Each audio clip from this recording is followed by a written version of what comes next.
Hello, dear listeners.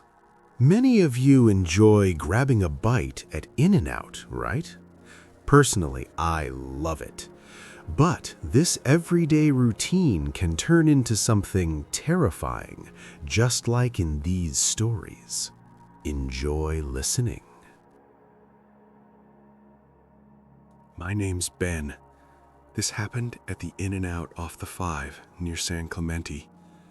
I used to stop there every Thursday night after my late shift at the office.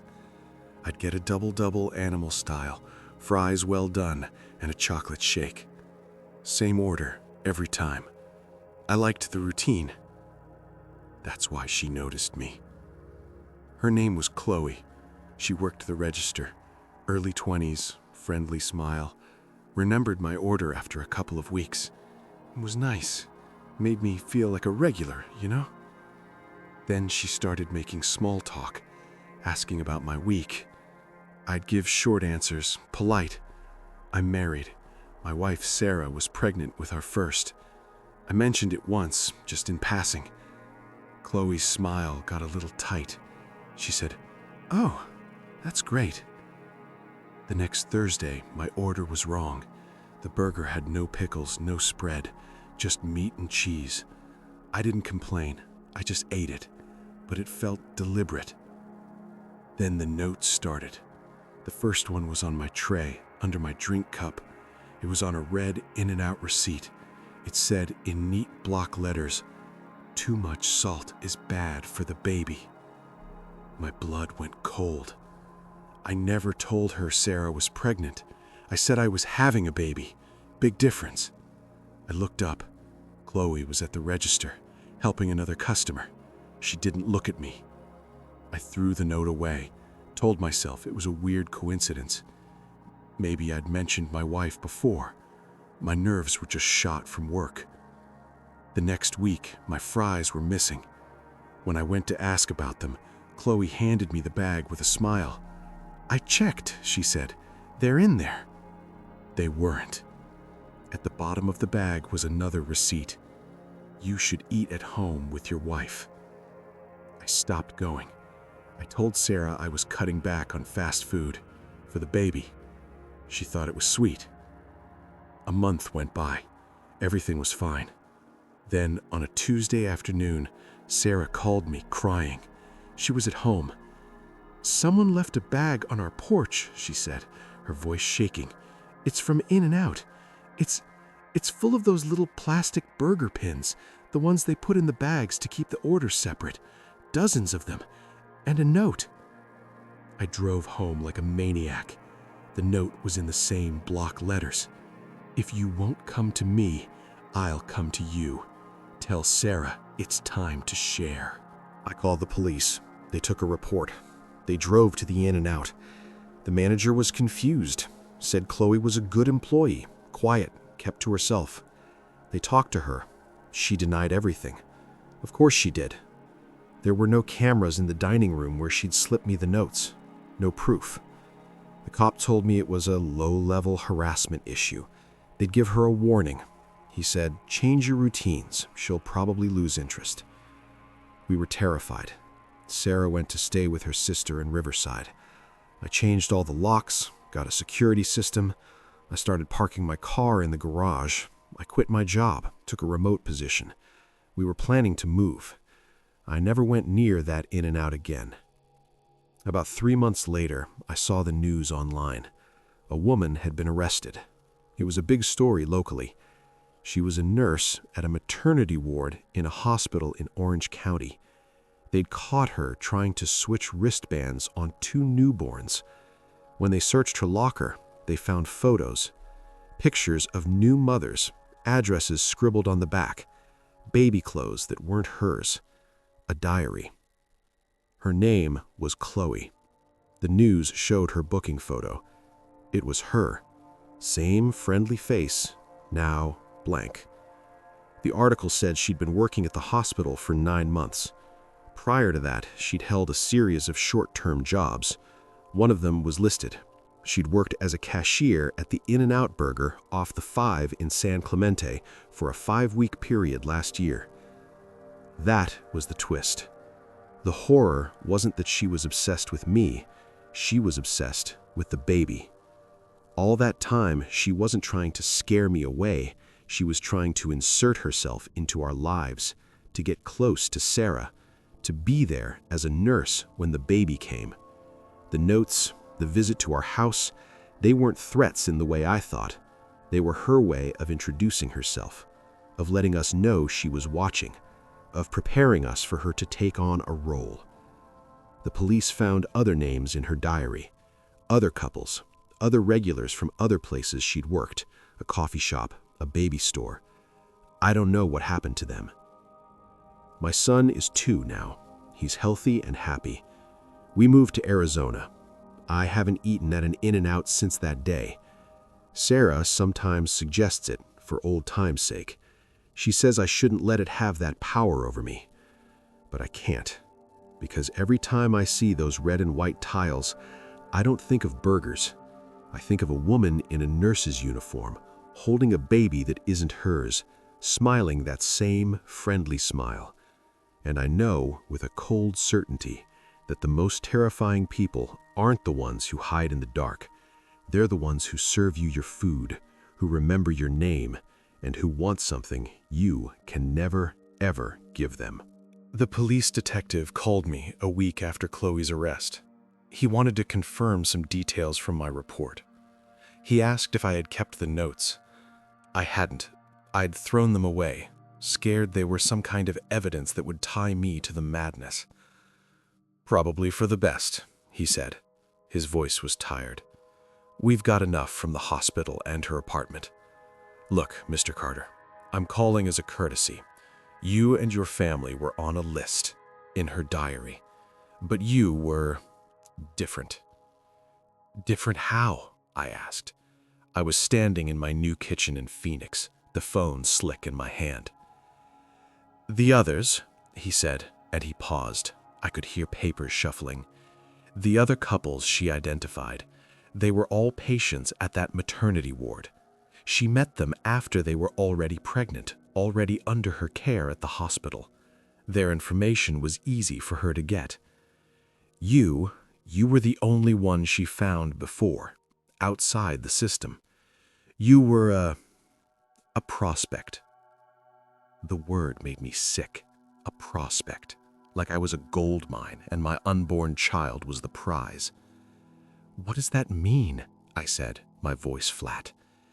"It means her pattern was to identify expecting parents, befriend them, and then ensure she was their nurse during delivery. It gave her access, a sense of ownership. With you, she was trying to start the process earlier, to build a deeper connection. The fact that you stopped coming to the restaurant, that you moved, it likely made her escalate her search for another candidate. He told me they'd found congratulatory cards in her apartment, signed with fake names, ready to be given. They found a small nursery set up. He didn't go into more detail, and I didn't ask. I thanked him and hung up. The official story ended there, but for me, it didn't. The fear changed shape. It became quieter, heavier. It's the fear of knowing how fragile a normal life is, that a simple habit, a Thursday night burger, can paint a target on you, that a friendly face behind a counter is just a face, and you have no idea what's behind it. I think about the other couples on her list, the ones who did have her as their nurse. I think about them bringing their babies home, maybe even getting a follow-up card from Nurse Chloe, feeling grateful for the kind woman who helped bring their child into the world. They have no idea how close they came. They'll never know. Sometimes that thought is almost worse. Sarah thinks I should talk to someone. She's probably right. But how do you explain that you're scared of a fast food restaurant? Not of the place, but of the fact that it's a stage where anyone can play a part, where someone can watch you, learn your patterns, and decide they want something from you, something you can't replace. I drive a different way to everything now. I never get the same thing twice at any restaurant. I make small talk with no one. My son points at In-N-Out signs sometimes when we pass them on the road. He likes the palm trees. He's too young to understand why I tighten the grip on the wheel and tell him, "Not today, buddy. Maybe never." The horror isn't in a jump scare. It's in the quiet realization that happened months after the fact, sitting in my safe new house. Chloe wasn't some monster lurking in the bushes. She was a person with a job, a routine, a smile. And her sickness was so specific, so patient, that it could use something as innocent as a hamburger stand as a hunting ground. The twist wasn't just that she wanted the baby. It's that for people like her, places like that aren't restaurants. They're showrooms. And we're all on display. It was past 2 a.m. on a Tuesday. I was driving back from Vegas to LA, the 15 stretching out like a black ribbon. My name's Mark. I was tired. The kind of tired where your eyes won't focus right. I needed coffee, bad. I saw the glow of an In-N-Out sign at the Baker exit. It's that one that's always open, the last real stop before the long haul into the desert. I pulled off. The lot was empty except for one other car, an old white sedan parked way off to the side. I went through the drive-thru. There were 2 lanes that merge into one before the speaker box. I took the left lane. No one was in the right lane. I got my order, a coffee and some fries, and pulled forward to the first window to pay. The kid at the window looked about 19, dead-eyed with the late shift. He took my card, handed it back with the receipt. As I was waiting for my food at the second window, I saw headlights swing into the right-hand drive-thru lane behind me. The food took a minute. I just sat there, sipping my coffee, watching in my side mirror. The car behind me, a dark SUV, had pulled up to the speaker.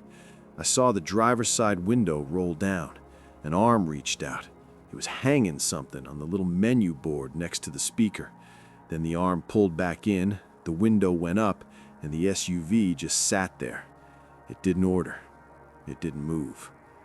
My bag of fries came to the window. I took it, said thanks, and drove off. As I passed the SUV, I tried to see in. The windows were tinted dark. I couldn't see the driver. I was about to merge back onto the freeway when I realized I'd forgotten ketchup.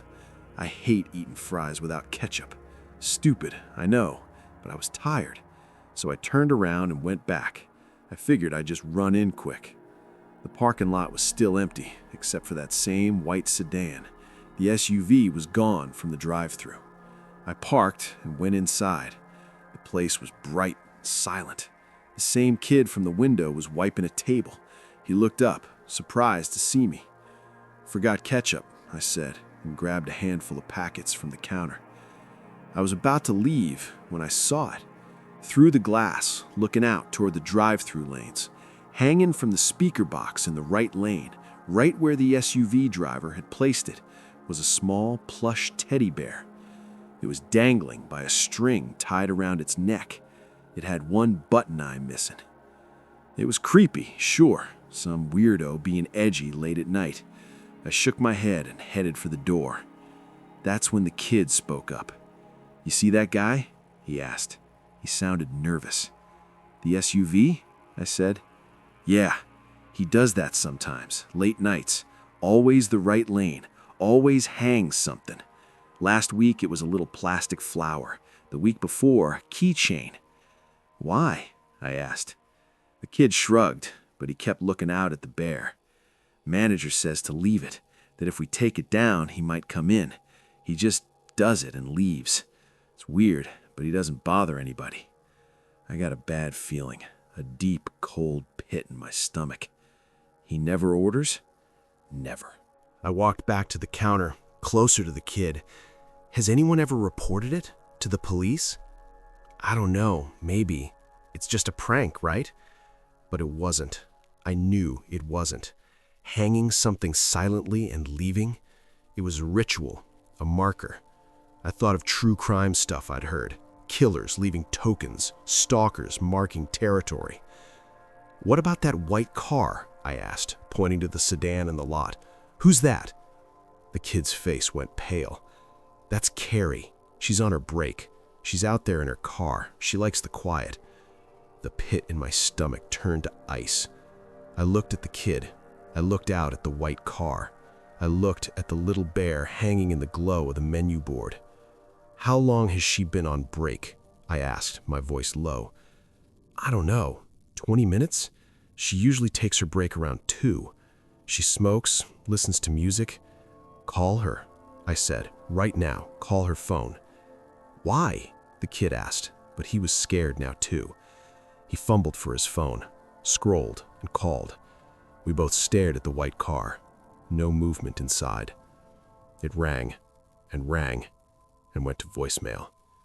"She might have headphones in," the kid whispered, but the hope was gone from his voice. "Call 911, I said. "Tell them to come, now, and turn on all the outside lights, every single one." While he called, I ran to the door. I didn't go outside, I just peered out.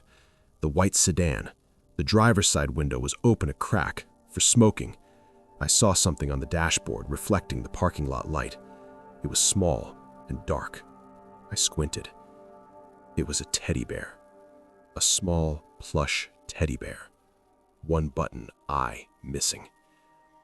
The police and an ambulance got there fast. The kid and I watched from inside, locked in. They approached the car carefully. They found Carrie. She was in the driver's seat.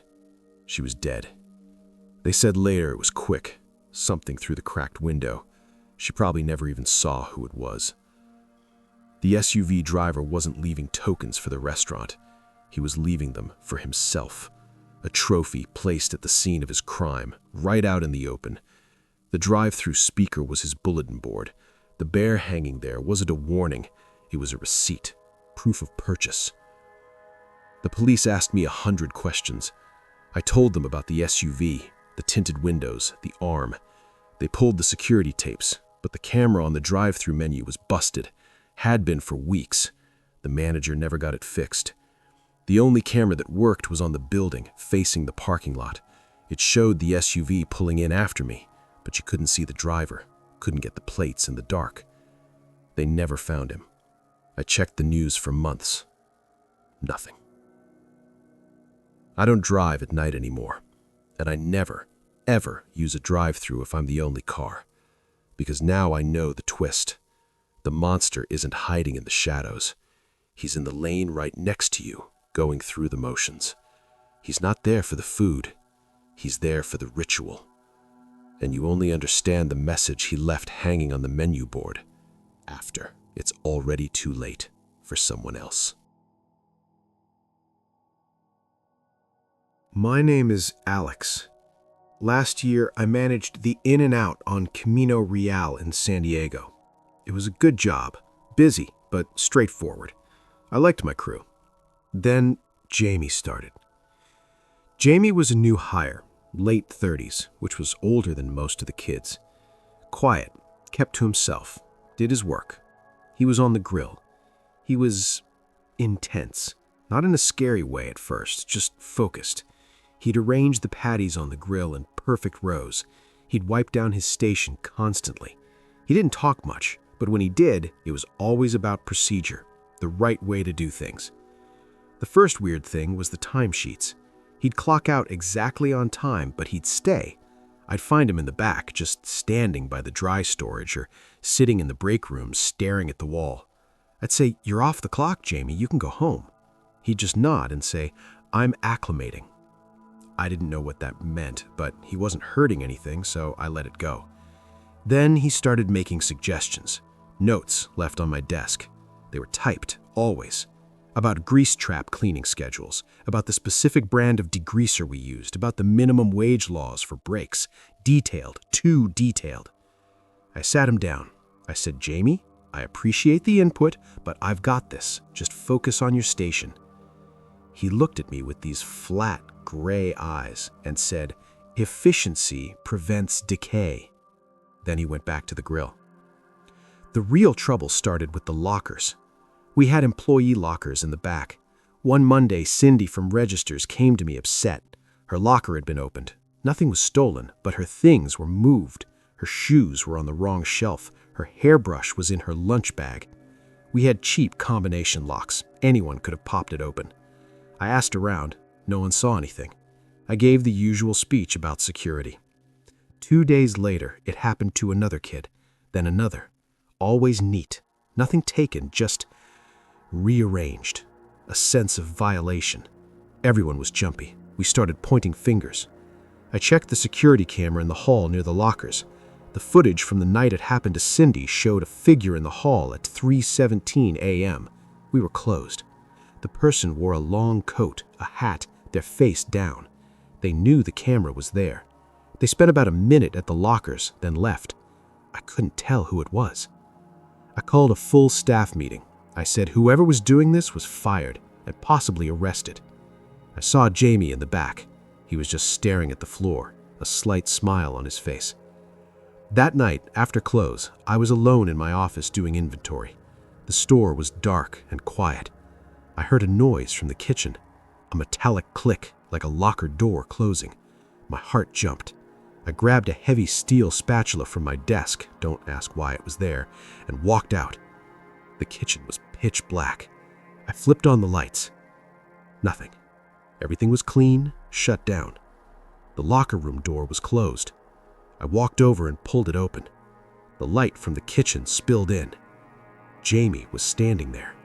He wasn't in his work clothes. He was wearing a dark jacket. He was just standing in the middle of the small room facing the lockers. "Jamie," I said, my voice tight, "we're closed. What are you doing here?" He turned slowly. He wasn't smiling now. He looked calm, empty. "I was acclimating," he said. "How did you get in?" "He have a key," he said simply. "No, you don't. You turned yours in at the end of your shift." He reached into his jacket pocket. I tightened my grip on the spatula, but he just pulled out a key ring.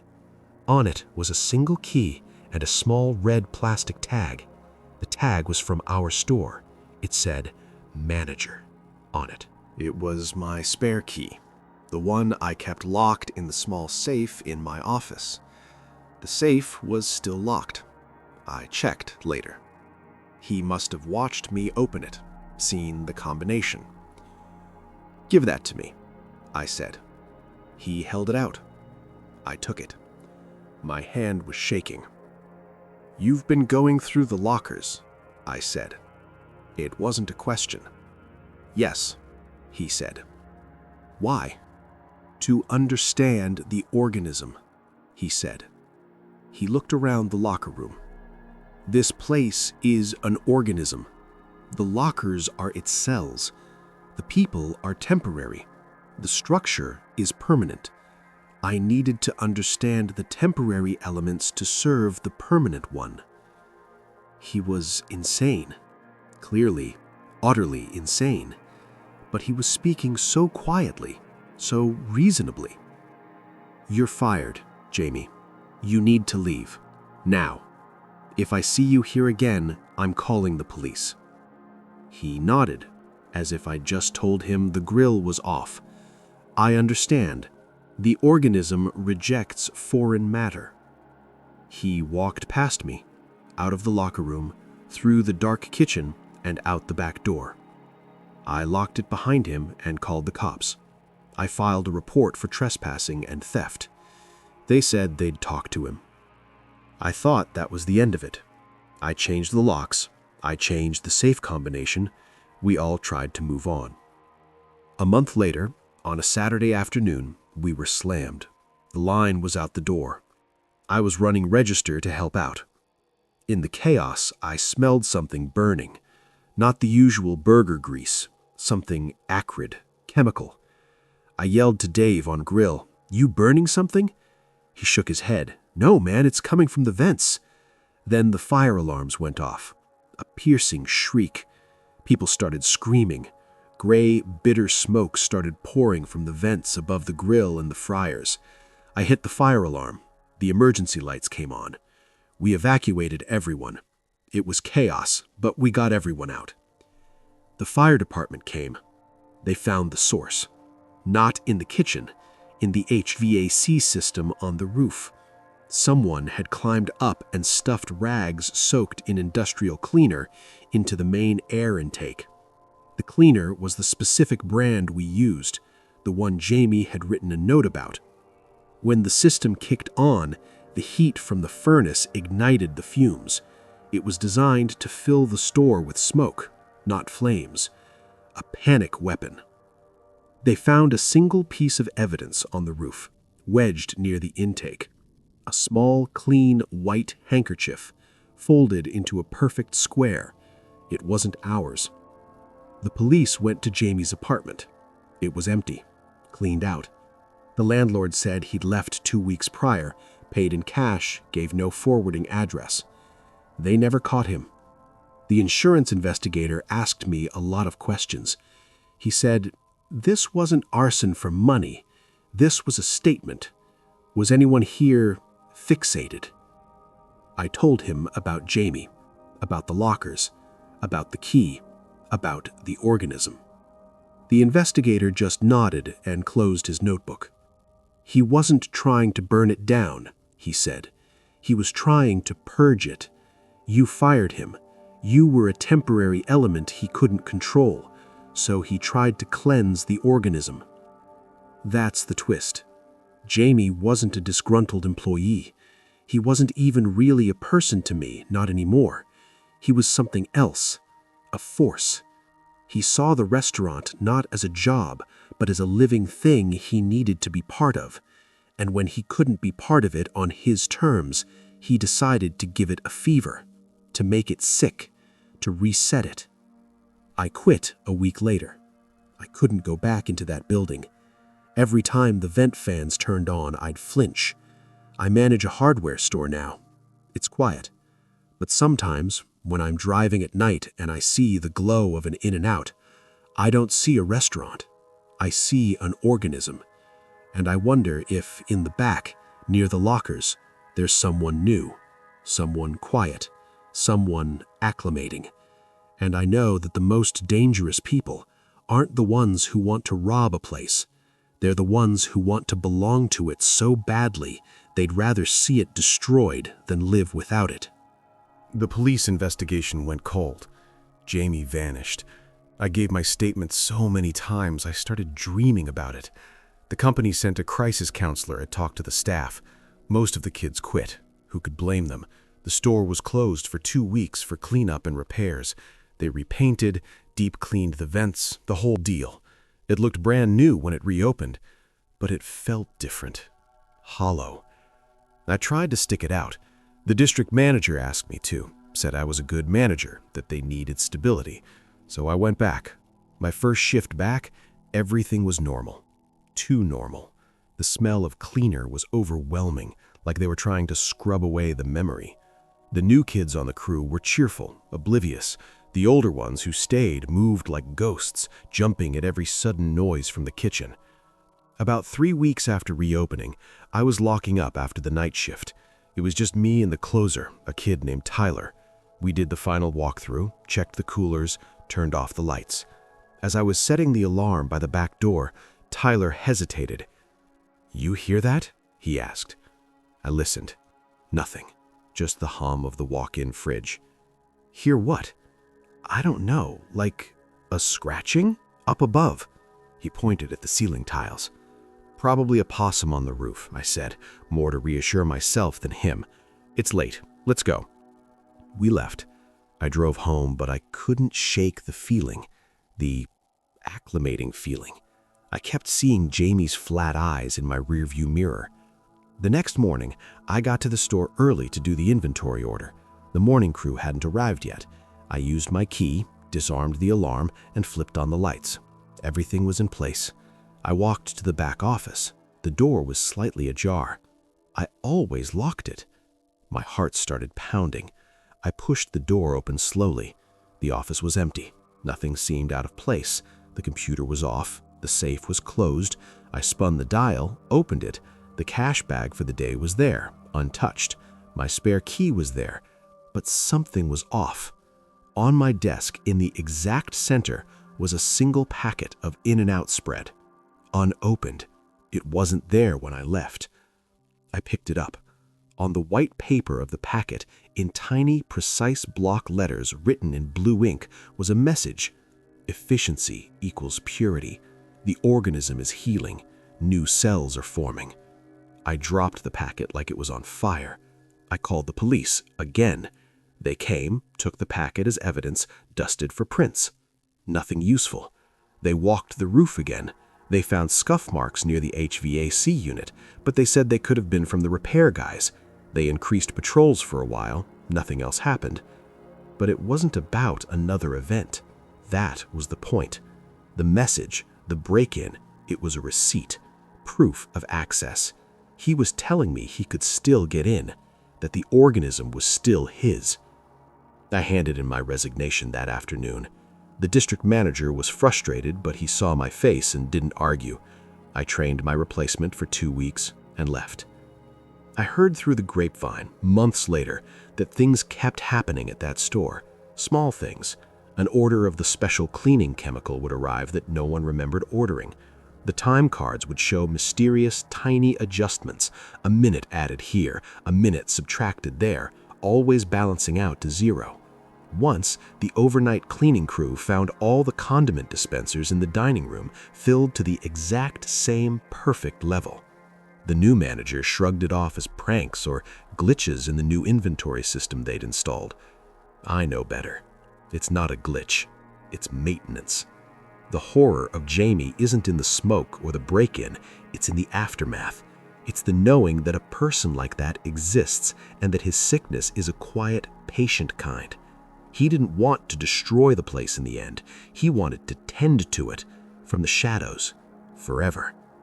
And maybe he is. I drive by that In-N-Out sometimes when I'm visiting friends in San Diego. It's always busy, families eating, kids laughing. They have no idea. To them, it's just a burger stand. They don't feel the eyes that might be watching from the roof or from a car across the street, making sure the organism runs efficiently. They don't know that the perfection of the place, the clean floors, the full condiments, the precise rows of patties on the grill might be someone else's obsession. The twist was never that he was a vandal. The twist is he's a caretaker. The worst kind.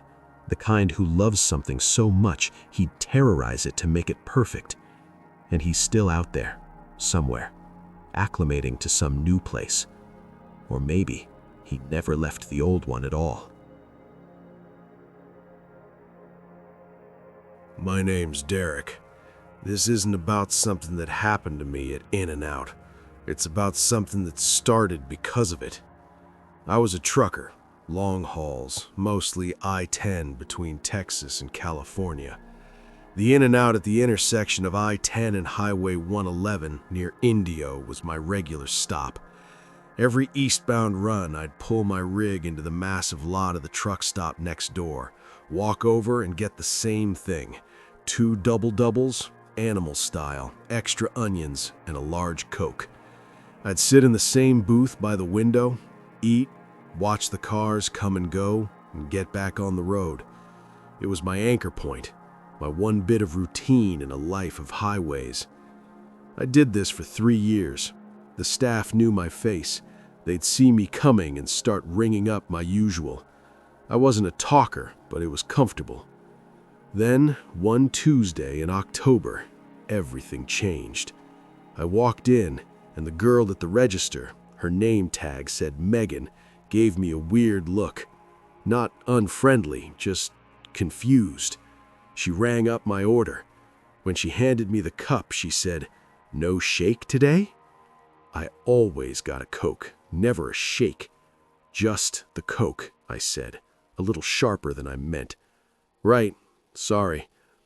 I got my food and went to my booth. It was taken. A guy about my age, my build, was sitting there. He had a plate in front of him with 2 empty burger wrappers and a finished chocolate shake. He was just sitting there, staring out the window. I felt a strange jolt, like I was looking at a mirror that was slightly off. I sat at the next booth over. As I ate, I watched him. He didn't move. He just sat. Then he got up, dumped his tray, and walked out. He got into a pickup truck, not a semi, and drove off. I tried to shrug it off, just a coincidence. The next month it happened again. Same stop, roughly same time of day. I went to order. The kid at the counter this time said, double animal style, extra onions, and a chocolate shake, right? Coke, I said, a little sharper than I meant. It's always a Coke. The kid blinked, apologized, and fixed the order. My booth was empty this time, but as I sat down, I saw something wedged between the seat and the backrest. I pulled it out. It was a receipt from this In-N-Out. It was dated from 2 weeks prior. The order on it was 2 doubles, animal style, extra onions, 1 chocolate shake, paid in cash. My order, but with a shake. A cold feeling settled in my gut. Someone was copying my routine. Someone who looked like me. Someone who came here when I wasn't on my run. I asked the manager if he remembered the guy. I described him. My height, my build, maybe a little thinner, dark hair like mine. The manager thought for a second. Oh yeah, he comes in sometimes. Quiet, always gets the same thing you do. Thought he was you the first time he came in, honestly. We joked about it in the back. It wasn't a joke to me. I started varying my schedule. I'd stop at different times, on different days.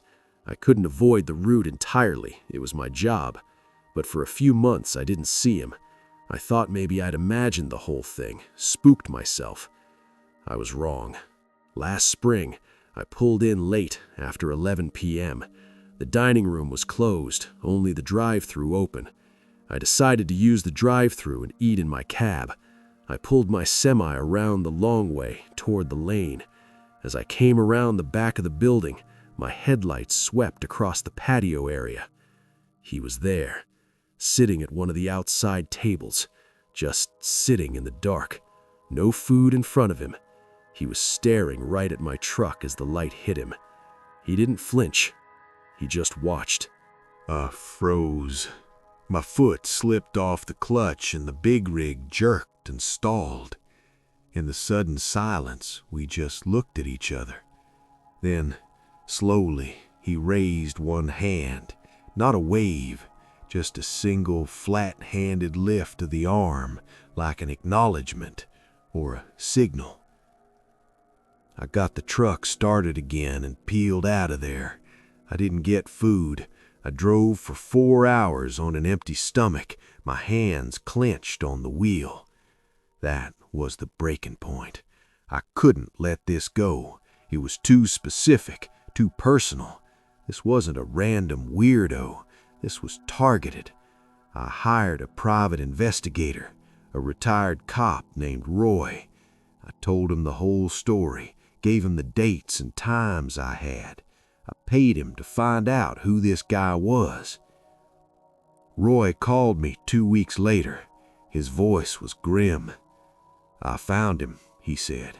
His name is David Miller. He's an accountant from Temecula. Clean record, no mental health holds that I could find. He's just a guy. Why is he doing this? I asked. That's the thing, Derek, Roy said. I followed him. He has his own routines, his own life. He goes to work, he goes home, he goes to the gym, and about once or twice a month he drives an hour and a half to that In-N-Out in Indio. He gets your order, he sits in your booth, then he drives home. But why? Roy was quiet for a long time. I dug deeper. I looked for a connection between you two. There isn't one. You've never lived in the same town, never served in the military together. Nothing. But I did find one point of intersection. It's a stretch, but it's all I've got. Tell me. 5 years ago, you were in an accident outside of El Paso. Your rig jackknifed in the rain. You were hauling auto parts. You were cited for speeding, but no one else was hurt. Remember? I remembered. It was the worst night of my life before all this. Yeah, so? That same night, 5 years ago, David Miller's older brother was killed in a hit and run on I-10 near Beaumont, Texas. Different state, but the same highway. They never found the driver. The police report said it was probably a commercial vehicle based on the damage. It left behind a piece of chrome grille and a smear of blue paint. My truck 5 years ago was blue. It had a chrome grille. My blood turned ice. You think he thinks it was me? I don't know what he thinks, Roy said carefully. The accidents were hundreds of miles apart, hours apart. It couldn't have been you. But in his mind, maybe the connection isn't logical. It's a blue truck, a trucker, the same highway, the same meal at the same stop. Maybe he's not trying to scare you. Maybe he's trying to become you, to understand the man he thinks took his brother. Or maybe he's just marking you. I don't know. I felt sick. What do I do? You go to the police with this, now. I'll give you all my notes. This is stalking with a possible violent fixation. They'll talk to him. It might be enough to break the fantasy. I did. I filed a detailed report with the Riverside County Sheriff. They interviewed David Miller at his home. He was polite, cooperative. He admitted going to that In-N-Out. He said he liked the long drive, liked the routine. He said he'd noticed a trucker who looked like him, thought it was a funny coincidence. He denied any knowledge of my accident or his brother's death. He showed him a picture of his brother. He seemed, according to the deputy, sad but normal. Without a direct threat, there was nothing they could do. They issued a standard stay-away order, but it's just a piece of paper. He hadn't broken any law by eating a hamburger. I quit my job. I sold my rig. I couldn't drive that highway again. I work at a freight depot now, local shifts. I haven't been to an In-N-Out since. The twist wasn't that he was a violent stalker waiting to attack me. The twist was quieter and worse. He was a ghost looking for a body to inhabit. My body, my life. He was trying to wear my routine like a suit, see if it fit, see if by sitting in my seat and eating my food, he could get close to the brother he lost, or the man he blamed. The horror is in the absolute mundane precision of it. He didn't send me letters. He didn't slash my tires. He just showed up. And by showing up as a reflection of me, he erased me. He made my own safe place feel like his territory. He turned my anchor into a trap. I still have the dreams. I'm sitting in my booth, eating my burger. I look out the window. He's outside, in the dark, looking in. But in the dream, when I look at my reflection in the glass, it's his face. He's not trying to hurt me. He's just waiting for me to finish so he can come in and take my place. If you liked the story, subscribe and like it, and also write a comment about what topic you would like to hear about.